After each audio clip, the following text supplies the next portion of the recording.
I'm Eddie Conway, coming to you from Baltimore for this episode of Rattling the Bars for the Real News Network. Everybody's aware that there's always been a two-tier prison system, one for white-collar prisoners, high-profile prisoners, and the other for everyone else. Well, since this COVID-19, apparently a number of those high-profile prisoners has been requesting release, clemency, etc., and they have been getting different treatment than the rest of the prison population. So joining me today to look at this and to look at the two-tier prison system itself is Paul Wright and Brandon Garrett. So Paul and Brandon, thanks for joining me. Thanks for having us on the show. Hey, thank you. Thanks for having us. Okay, this is a question for both of y'all. What do you make of this special treatment for high-profile, white-collar, or whatever kind of crime prisoners that they're receiving? Well, I could jump in. I'm not sure what the evidence is for special treatment. You know, prisoners in all types of settings are extremely vulnerable to COVID, and it's terrifying what's happening in our minimum security prisons and our maximum security prisons and our local jails. Everywhere in our criminal system, people are exposed because it's not a system where people are allowed to stay at home, obviously. Now, one thing we see is that people who have resources, who have good lawyers, can sometimes more effectively, using connections, just using good lawyers, push for clemency. Clemency is highly discretionary. And so in some states, you can really appeal to the governor, and maybe your connections can help making such an appeal. In other states, there may be an administrative body that does pardons. And unfortunately, in most states, because of tough on sentencing laws passed in the 90s and sometimes in some states earlier, there is no parole. But there are more sentences where there are life without parole sentences or extremely long sentences. And as a result, we have vast numbers of prisoners across the country that are elderly, extremely vulnerable to COVID, and have no options.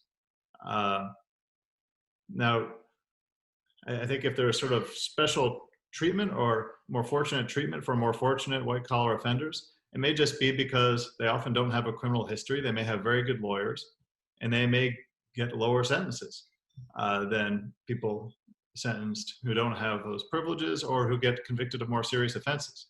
And so, in the news today, they were reporting how Michael Cohen, including in exchange for his cooperation, was sentenced to a low security setting. That said, COVID has exploded in that setting, and the Federal Bureau of Prisons has decided to release everyone there. So it wasn't his special connections, but it was a facility where 1,000+ people are all being released. What I think that's also a symptom of, though, is that a lot of the releases that we've been seeing in response to COVID have been facilities like that, or sort of low-level offenders, people in for parole violations, people who are about to be released anyway, who didn't have much time left on their sentences. We're seeing a lot of states do triage, and the only people who are being released tend to be people who are convicted of lower-level offenses, who've mostly served their time. They aren't taking more aggressive action to think about limiting the prisoner jail population in response to COVID. Yeah, I tend to agree with that commentary and that analysis, and I think that the critical thing here, that the advantage that I think that wealthy defendants have in this setting of the coronavirus is that they already have lawyers. They have counsel on retainer, lawyers that are ready to swing into action as soon as something happens. And the reality is that the vast majority of the people in America's prisons and jails are poor, and they're so poor they can't afford counsel, and they have to rely on lawyers. And generally, the right to counsel doesn't attach after people are convicted, especially once they have been sentenced and are doing their sentence, especially on guilty pleas. They don't have a lawyer. There is no right to counsel. And I think the difference is the Michael Cohens and the Michael Avenattis of the world, they have attorneys, they have retained counsel, so that even after they have pleaded guilty, even if they have no appeals pending, they can readily hire a lawyer and obtain counsel. And I think we're seeing this already too. I mean, there's lawyers around the country that are advertising to represent people on for COVID releases and such. So I think there's a situation where if you have money and you have resources, regardless of anything else, you can hire a lawyer that can at least make the case for you, either in front of a judge or for clemency in front of a governor, or administratively in front of the agency to seek your release under this. One of the things I think is also worth noting is that many of the low security prisons are dormitories. They are not cells. They are not where prisoners are isolated. And so it's kind of a 1-2 punch where the prisoners in these low security facilities, which are open dormitories, similar to Army barracks and things like that, are the ones where people are most vulnerable to COVID, because it's impossible to isolate people. But it's interesting, though, is that in the South, especially, and pretty much all the former Confederacy states, Florida, Georgia, Louisiana, Mississippi, they actually have maximum security prisons that are open dormitories. And these facilities have long been extremely dangerous, but this comes down to the desire to lock up a lot of people and do so as cheaply as possible. And you have prisoners in these maximum security facilities, many of them with serious health issues, that are being locked up in these dormitories, and they're not being released. So I think that to the extent that we're seeing, the two-tier system of criminal justice at work, one for the rich and one for the poor, I think right now where that's translating into is who can afford counsel and who can't, who can hire a lawyer to get in and advocate for them quickly and who cannot. And I think that's I think that's where that's playing out. And then after that, because it doesn't matter what your criminal history is or what your health conditions are, if you don't have anyone that can advocate for you, either in front of a court or a person in a position of power that can actually do something about the sentence. Okay, well, in California now, I understand they have like a prison system where you can pay to stay in a better prison environment than the average prisoner. It's like a two-tier prison system. Brandon, can you talk a little bit about the two-tier prison system? I mean, the information you just gave is like very important, but I wasn't, I guess I would say I wasn't aware of it. I mean, I knew there was special treatment in country clubs and fed camp release centers and so on, but it sounds like it's more. Brandon, can you talk a little bit about that? So I haven't heard of what you're talking about in terms of California prisons and two tiers. I'm not sure what that's all about.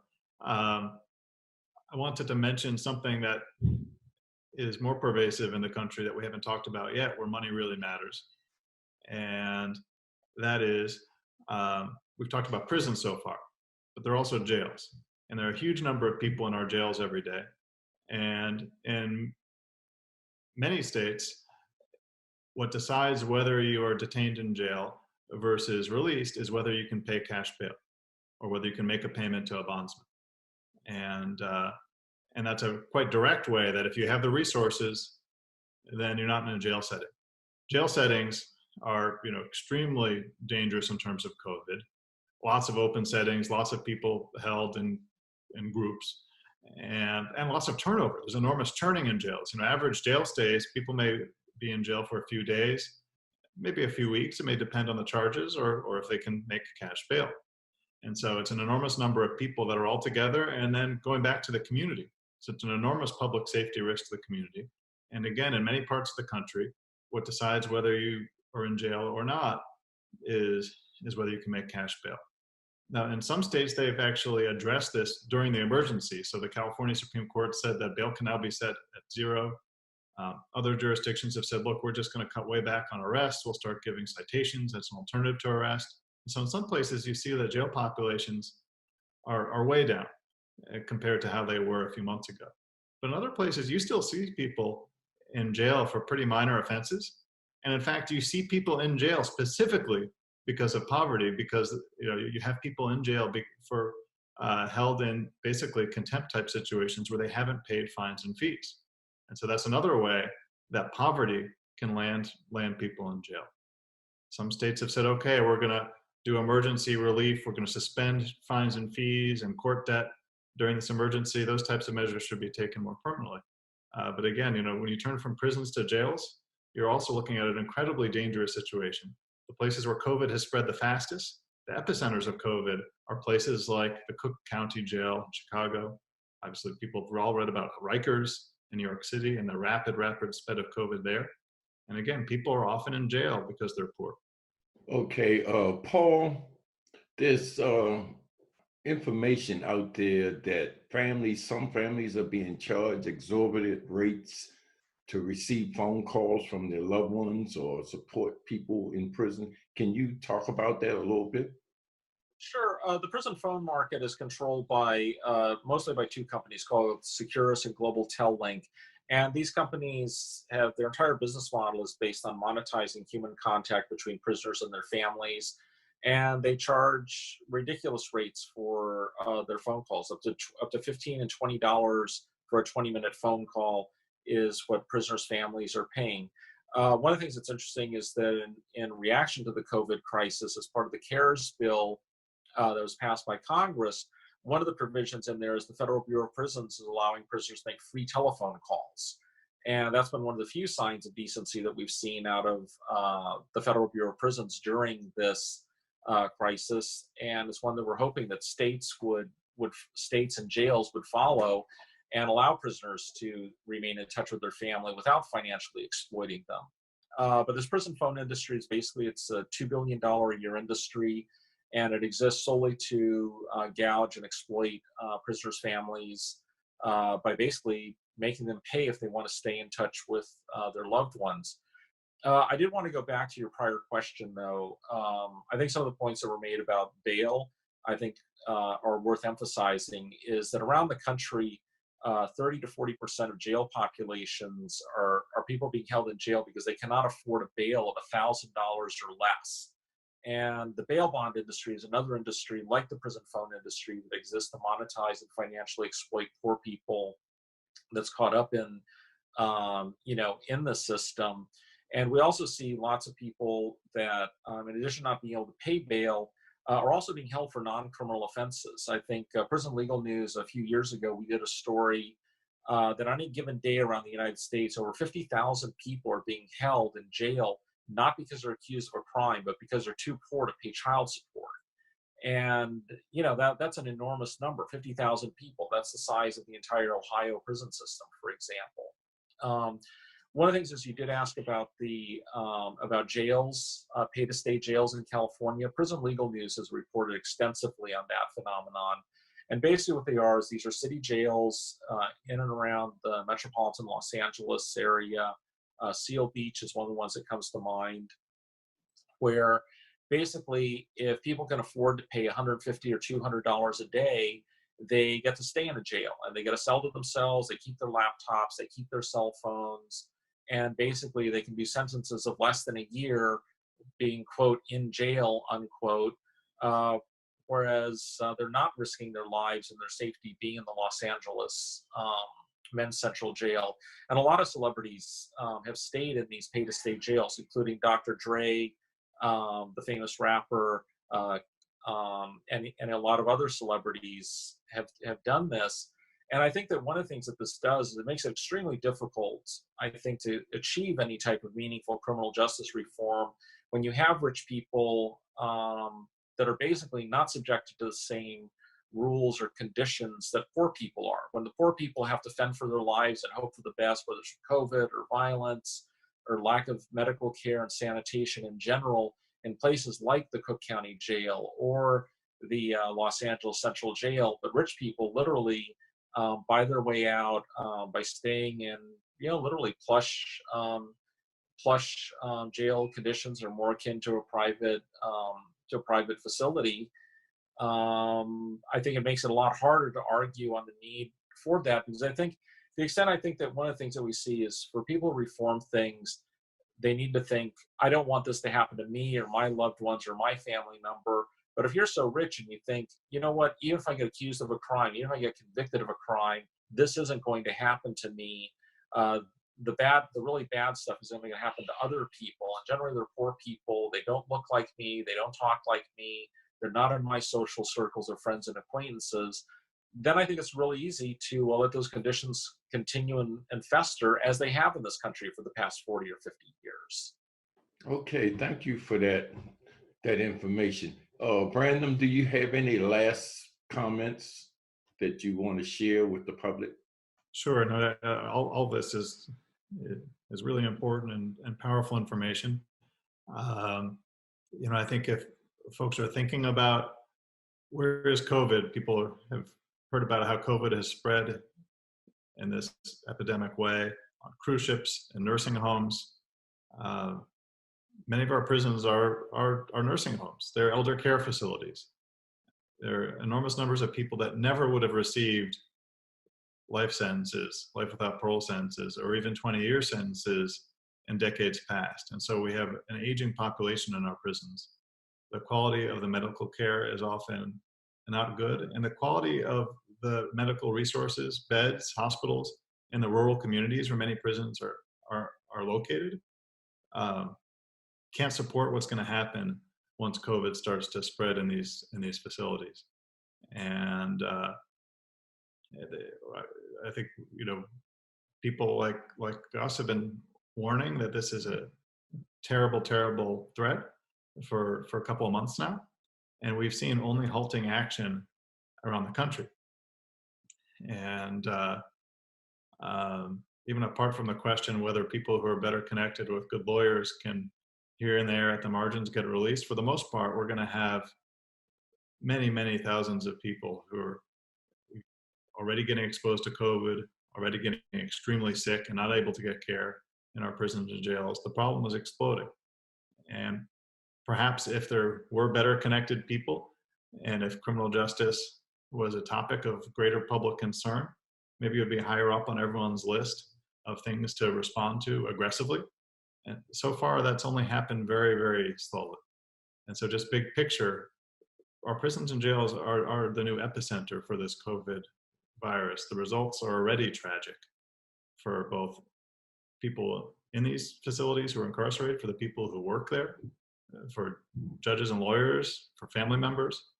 And, in some places it's already too late and COVID has exploded, but in most places it's just beginning and there's still time to take aggressive action. And I just hope that more places do respond like they should to dramatically change how people are treated in these facilities, or let them out before it's too late. Okay. Before I ask you, Paul, if you have any last comments, let me just make this one statement. Here in Maryland, several hundred prisoners have been released or going to be released, according to Governor Hogan. But it seems that they are short-term prisoners with like less than 4 months on their sentence. Similar actions have taken place in New York and California. And to me, it appears to be a PR stunt. Most of the people that are at risk are in high security prisons. They're aged. They have at least several years, if not decades left on their sentence. They're not receiving, they're not getting released. And so as we look around and see that, well, Cook County released this, or Rikers Island released that, or California, I think it's important that we don't get rocked to sleep with these short-term sentence releases. But anyway, Paul, you have a final comment? Yes, I think it's worth noting that basically what's happening with COVID right now has been 50 years in the making. For those who have been reporting on and covering and advocating for prisoners' rights and prison conditions in this country, which I'm going to date myself and say I've been doing it for 30 years, which I know you've been doing it longer than I have, Eddie.